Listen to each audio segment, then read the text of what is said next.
श्री सीताराम जी, श्री सीताराम जी, श्री सीताराम जी, श्री सीताराम जी, श्री सीताराम जी, श्री सीताराम जी, श्री सीताराम जी, श्री सीताराम जी, श्री सीताराम जी, श्री सीताराम जी, श्री सीताराम जी, श्री सीताराम जी, श्री सीताराम जी, श्री सीताराम जी, श्री सीताराम जी, श्री सीताराम जी।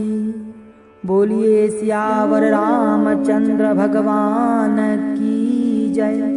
पवन सुत वीर हनुमान जी महाराज की जय। आइए मानस गंगा सत्संग में श्री हनुमान चरित्र के पावन मंगलमय प्रसंगों में हम प्रवेश करते हैं। कल तक की कथा में हमने ये श्रवण किया कि हनुमान जी जब समुद्र लांघने लगे, वो कुछ आगे बढ़े ही थे कि समुद्र के मध्य में से मैनाक पर्वत प्रकट हुआ और हनुमान जी से उसने निवेदन किया कि आप पहले विश्राम कर लीजिए।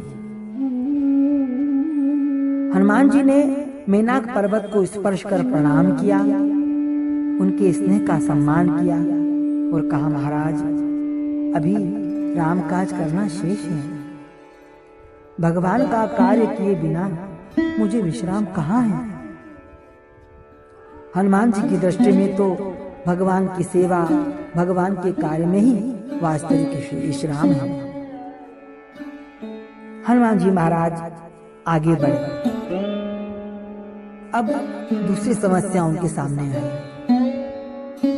देवताओं ने हनुमान जी को जाते हुए देखा, तब वे विचार करने लगे। जात पवन सुत देवन देखा, जाने कहूं बल बुद्धि विशेषा। देवतागण विचार करते हैं कि हनुमान जी इतना बड़ा कार्य करने जा रहे हैं, इतना महान कार्य करने जा रहे हैं। पहले ये तो जान लें कि हनुमान जी में बल बुद्धि कैसी है। वे हनुमान जी की परीक्षा करना चाहते हैं। जो कोई बड़ा कार्य, महान कार्य करने जाएगा तो उसकी परीक्षा अवश्य होगी, और इस कार्य में तो विशेष बुद्धि और विशेष बल की आवश्यकता है। देवताओं ने सर्पों की माता सुरसा को हनुमान जी की परीक्षा करने हेतु भेजा। सुरसा नाम अहिन के माता, पठे ने आई कहीं तेही बाता। आज सुर न मोई दीन आहारा, सुनत बचन कह पवन कुमारा। सुरसा ने हनुमान जी से कहा कि देवताओं ने मुझे तुम्हें खाने के लिए भेजा है, मैं तुम्हें खाऊंगी। अब यहाँ एक बात विचारनी है और आश्चर्य भी होता है कि सुरसा को रावण ने नहीं भेजा, बल्कि देवताओं के द्वारा भेजा गया है। हनुमान जी तो सीता जी की खोज करने निकले हैं, सत्कार्य के लिए निकले हैं, अच्छे कार्य में निकले हैं, तब तो देवताओं को तो उसमें सहायता करना चाहिए। लेकिन देवताओं ने ही परीक्षा करने के लिए सर्पों की माता सुरसा को भेजा। बड़ा आश्चर्य होता है।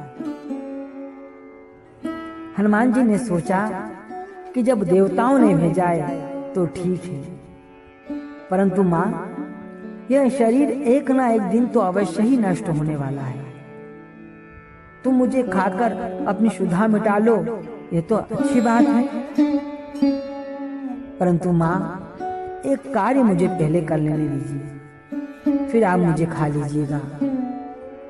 पहले मैं प्रभु श्री राम का कार्य करके आ जाऊं, प्रभु का संदेश श्री सीता जी को सुना दूं और श्री जानकी जी का संदेश प्रभु श्री राम जी को सुना दूं, फिर मैं तुम्हारे पास स्वयं आऊंगा, तब मुझे खा लेना। यहाँ पर एक हनुमान जी हम सबको संदेश देना चाहते हैं। उन्हें मृत्यु से भय नहीं है, उन्हें शरीर की भी आसक्ति नहीं है, लेकिन हनुमान जी हमें ये बतलाते हैं इस शरीर की सार्थकता प्रभु भक्ति की प्राप्ति में है।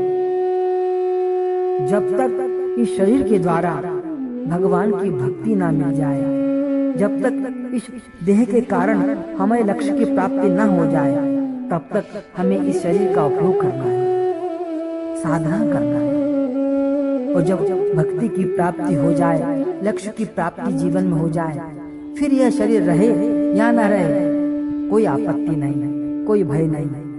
हनुमान जी कहते हैं, बस मैं प्रभु का कार्य कर लूंगा, तब ये शरीर की सार्थकता हो जाएगी, तब माँ मुझे खा लेगा। राम काज करी फिर में आवो, सीता कहीं सुधी प्रभु ही सुनावो, तब तब बदन पेठियों आई, सत्य कहूँ मोहि जान दे माई। अभी इस देश से प्रभु का कार्य करना शेष है, अभी तो मुझे इसकी बहुत आवश्यकता है। हम सभी को भी इस शरीर के माध्यम से भगवान की प्राप्ति करना है, प्रभु भक्ति की प्राप्ति करना है। और जब तक ये शरीर द्वारा वो प्राप्त ना हो, लक्ष्य प्राप्त ना हो, तब तक इस शरीर का हमें सदुपयोग करना है। हनुमान जी किस प्रकार से फिर सुरसा से संवाद करते हैं, कल हम कथा में श्रवण करेंगे। आज इतना ही। भाव से भगवान की जय जयकार करते हुए बोलिए सियावर रामचंद्र भगवान की जय। पवन सुत वीर हनुमान जी महाराज की जय।